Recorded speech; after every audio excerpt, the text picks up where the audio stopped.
Mes chers élèves, chers téléspectateurs, bonjour. Je suis très content de vous retrouver pour une autre leçon de français dans le cadre de la 5e période, séquence 1, la correspondance. Lors des séances précédentes, nous avions vu deux types de lettres. La lettre personnelle avec ses caractéristiques, sa structure. Nous avons vu aussi la lettre administrative, plus contraignante. Vous avez pu voir la façon de la présenter, la langue à utiliser, n'est-ce pas? La structure à observer, etc.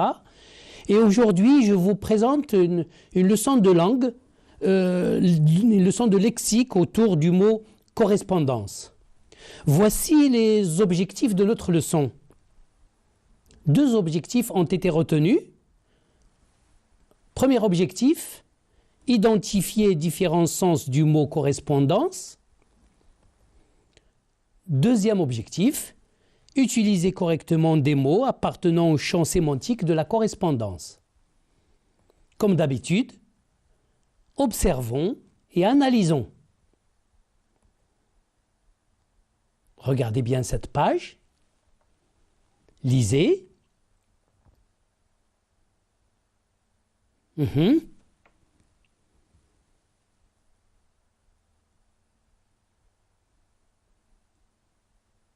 Bien.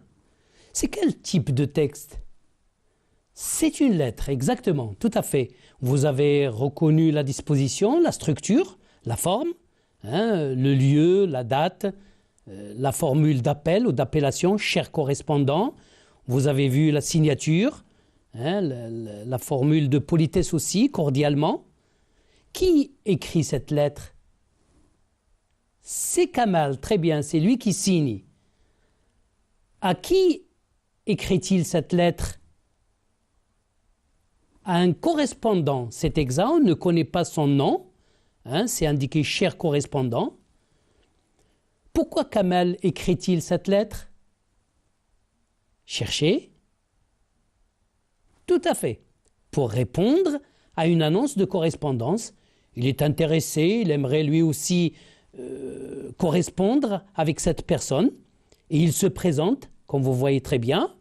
Il trouve même une certaine correspondance, une certaine ressemblance de goût et de passion entre lui et la personne qui a annoncé cette correspondance, cet appel à correspondance. Bien, nous nous connaîtrons mieux grâce à notre correspondance qui, je l'espère, sera fructueuse. Vous connaissez le mot fructueuse? Oui, c'est un adjectif, tout à fait. Il a un rapport avec le mot fruit, fructueux, fructueuse, qui donne des fruits, qui donne des résultats avantageux. Bien, alors observez bien cette lettre, c'est fait. Essayons de voir si vous vous souvenez de certains éléments que nous avions vus déjà lors des séances précédentes. Regardez, correspondant. Correspondant. Bien, correspondant, c'est une personne à qui on écrit des lettres, avec qui on correspond. J'ai des correspondants à l'étranger, j'ai des correspondantes, si c'est féminin. Bien. Nous avons aussi un autre sens, personne employée par un journal, une agence de presse, pour envoyer des nouvelles d'un lieu éloigné. On dit aussi dans ce cas envoyé ou envoyé spécial. Vous savez, par exemple, un journal dont le siège est à Rabat ou à Casablanca a des correspondants dans de nombreuses villes pour lui envoyer des informations toutes fraîches. Le journaliste qui est tout près de la réalité envoie des informations au journal qu'il emploie. Bien. Nous avons le mot correspondance dans la lettre, annonce de correspondance, n'est-ce pas? Ça a le sens de un échange de lettres. Un échange de lettres. Et puis, rappelez-vous, Kamal qui trouve une certaine correspondance de goût, c'est un autre sens, ça veut dire une ressemblance ou une similitude. Je vous laisse observer, c'est bien. On continue. Regardez, reprenons la lettre. Cher correspondant, suite à votre annonce de correspondance parue dans le journal des jeunes, j'aimerais bien correspondre, c'est un mot de la même famille, avec vous. Je vois d'ailleurs qu'il y a une certaine correspondance, une certaine ressemblance, on vient de dire, entre nos goûts et nos passions. Je me présente, je m'appelle Kamal El Alami, j'ai 17 ans et je suis bachelier. C'est-à-dire, j'ai le diplôme du baccalauréat, je suis bachelier. Bachelier, c'est un garçon. Bachelière, c'est une jeune fille. Nous nous connaîtrons mieux grâce à notre correspondance, notre échange de lettres, qui, je l'espère, sera fructueuse. Cordialement, Kamal. Continuons.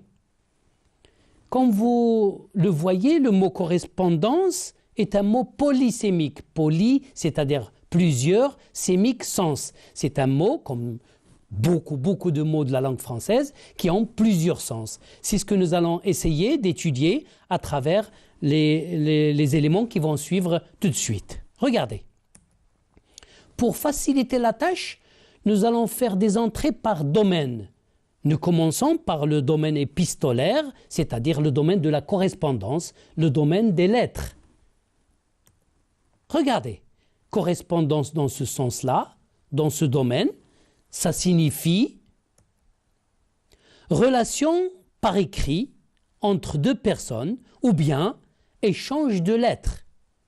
Retenez très bien, nous aurons besoin de ces éléments pour les exercices qui vont venir.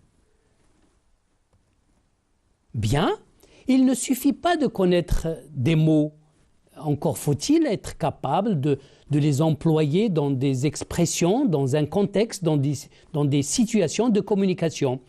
Et regardez, on dit par exemple avoir ou entretenir une correspondance avec quelqu'un. Et oui, j'entretiens une correspondance avec des amis canadiens, avec des amis belges, avec des amis sénégalais, etc., etc. Avoir ou entretenir une correspondance avec quelqu'un. On dit aussi être en correspondance avec quelqu'un. Ça veut dire entretenir une correspondance avec quelqu'un. On essaie ici de varier les expressions, de vous montrer comment employer le mot correspondance. C'est bien de connaître le mot, mais c'est mieux encore de pouvoir l'utiliser en l'intégrant dans des expressions et dans des situations de communication. Bien. Par correspondance. Et toutes ces expressions-là, vous pouvez les trouver dans le dictionnaire. Par correspondance, c'est-à-dire par lettre. Alors, dans ce cas, on parle de cours par correspondance, d'enseignement par correspondance, n'est-ce pas? Suivre un enseignement par correspondance, cela se dit pour les personnes qui ne peuvent pas se déplacer et qui suivent les cours par correspondance, ce qu'on appelle le téléenseignement. On parle aussi de vote par correspondance, des personnes qui ne peuvent pas se déplacer dans leur propre pays. L'administration leur facilite la tâche, il leur permet de voter par correspondance. Voter par correspondance ou bien vote par correspondance. Bien. Nous passons à un autre domaine, le domaine scolaire. Regardez bien, le mot correspondance a un autre sens, a un sens particulier dans le domaine scolaire. C'est un cahier ou un carnet, comme vous voulez, de correspondance destiné aux parents d'un élève pour qu'ils prennent connaissance de ses notes et des appréciations des professeurs. Vous savez, à la fin de chaque semestre, les professeurs se réunissent en conseil et bien entendu, on passe en revue les résultats et les élèves et on indique, on inscrit les notes, n'est-ce pas? Et à côté des notes, les professeurs ajoutent des appréciations. Ils nous disent si l'élève travaille bien, on lui dit élément intéressant, élève soigneux, à encourager, etc. Ou bien, si ce n'est pas très bien, on dit doit mieux faire, etc., etc. Et les parents ont le droit de le savoir grâce justement à ce carnet de correspondance. Le mot correspondant, toujours dans le domaine scolaire. Alors, ce mot-là signifie personne qui veille sur un enfant ou un élève, pensionnaire, un interne on dit, dans un établissement scolaire, avoir un correspondant. L'administration vous demande aux élèves internes d'avoir un correspondant. C'est lui qui va veiller sur cet élève, c'est lui à qui on fait appel quand il y a des petits problèmes ou bien pour l'informer des résultats, quels qu'ils soient. Dans le domaine des transports,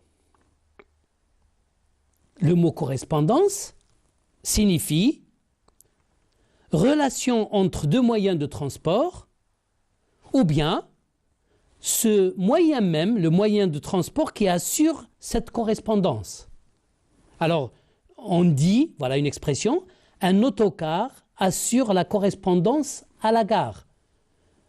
Je vous donne un exemple. Si je veux partir de Rabat à Goulmim, je peux prendre le train jusqu'à Marrakech et de Marrakech à Goulmim, il y a un autocar qui assure la correspondance. Comme il n'y a pas de chemin de fer, on prend l'autocar et c'est lui qui assure justement cette liaison, ce relais. Bien. Dans le domaine des relations personnelles entre personnes, correspondance signifie ressemblance, similitude, rapprochement. Et alors entre deux personnes ou plusieurs personnes, on peut dire, on constate, on remarque une certaine correspondance d'idées, comme dans la lettre, rappelez-vous Kamal qui dit, d'ailleurs je trouve qu'il y a une correspondance entre nos goûts et nos passions, correspondance d'idées, correspondance de goût, correspondance de caractère, correspondance de vision, de vue ou de point de vue. Bien. Alors maintenant que nous avons vu un certain nombre de mots et d'expressions ayant un rapport avec le mot correspondance, nous allons faire des exercices, nous allons nous entraîner, nous allons dans diverses situations de communication essayer d'employer ces mots et ces expressions. Relier le mot correspondance, je vous demande de prendre un stylo et du papier. Allez, vous pouvez faire l'exercice ensemble, c'est bien, individuellement mais aussi en groupe, ensemble. Relier le mot correspondance dans chaque phrase de la colonne A au sens qui lui convient dans la colonne B. Observez le tableau suivant. Lisez.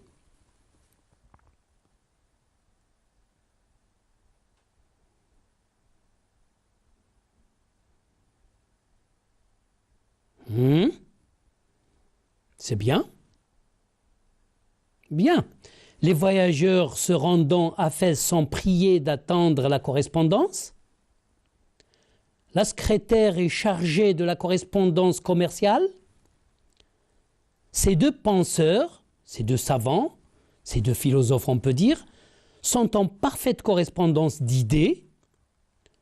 Le professeur inscrit de bonnes notes sur le carnet de correspondance. Allez, à vous maintenant. Les voyageurs se rendant à Fès sont priés d'attendre la correspondance. Oui, très bien. C'est-à-dire le train qui assure le relais, le lien. La secrétaire est chargée de la correspondance commerciale. Et oui, le courrier destiné à d'autres entreprises. Elle le trie, elle le lit, elle le classe. Ces deux penseurs sont en parfaite correspondance d'idées. Et oui, en accord d'opinion, de vision, de pensée, etc. Et le dernier, le professeur inscrit de bonnes notes sur le carnet de correspondance, le carnet destiné aux parents, comme on l'a dit tout à l'heure. Un autre exercice. Relier les phrases de la colonne A au sens qui correspond dans la colonne B. Bien, colonne A, colonne B. Cette chaîne nous donne des informations de qualité grâce à ses nombreux correspondants dans le monde. La revue Jeunesse me permet d'avoir des correspondants dans toutes les villes du Maroc. J'ai trouvé un pantalon correspondant exactement à mes goûts. Alors, première phrase, exactement. Ce sont, on l'a dit tout à l'heure, les journalistes qui envoient des nouvelles d'un lieu éloigné, d'un autre pays ou d'une autre région ou d'une autre ville, cela dépend. La revue Jeunesse me permet d'avoir des correspondants dans toutes les villes du Maroc. Exactement. Personne avec qui on entretient des relations épistolaires. On échange des lettres. Épistolaire, c'est un mot recherché pour dire échanger des lettres. Nous aurons d'ailleurs l'occasion d'en parler lors d'une autre leçon sur le type littéraire en matière de correspondance.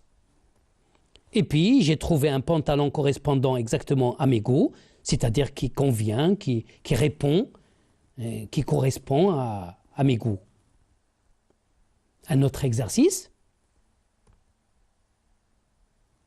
Complétez les phrases suivantes par le verbe qui convient choisi dans cette liste. Dépouille, rate, entretenez. Ça va? Voilà les verbes. Dépouille, rate, entretenez. Lisez bien.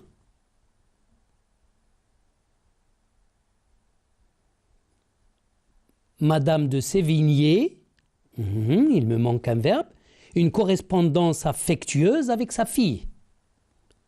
Chaque matin, la secrétaire de direction, la correspondance avant de la remettre au directeur. Si on la correspondance, on sera obligé d'attendre le train suivant. Alors, bien, Madame de Sévigné entretenait une correspondance affectueuse avec sa fille. Madame de Sévigné, c'est une femme de lettres française qui a vécu au XVIIe siècle. On lui doit une vaste correspondance destinée à ses amis, surtout à sa fille. Correspondance affectueuse, pleine d'affection, pleine d'amour, intéressant à lire. Chaque matin, la secrétaire de direction, oui, exactement, dépouille la correspondance avant de la remettre au directeur. C'est-à-dire, dépouiller, ça veut dire analyser, classer, pour en faciliter la lecture. Et la dernière phrase, bien évidemment, si on rate la correspondance, on sera obligé d'attendre le train suivant. Je vous laisse lire. C'est bien. Madame de Sévigné entretenait une correspondance affectueuse avec sa fille. Chaque matin, la secrétaire de direction dépouille la correspondance avant de la remettre au directeur. Si on rate les correspondances, la correspondance, on sera obligé d'attendre le train suivant. Très bien. Je trouve que vous avez très bien travaillé. Je vous remercie et on se retrouvera pour une autre leçon.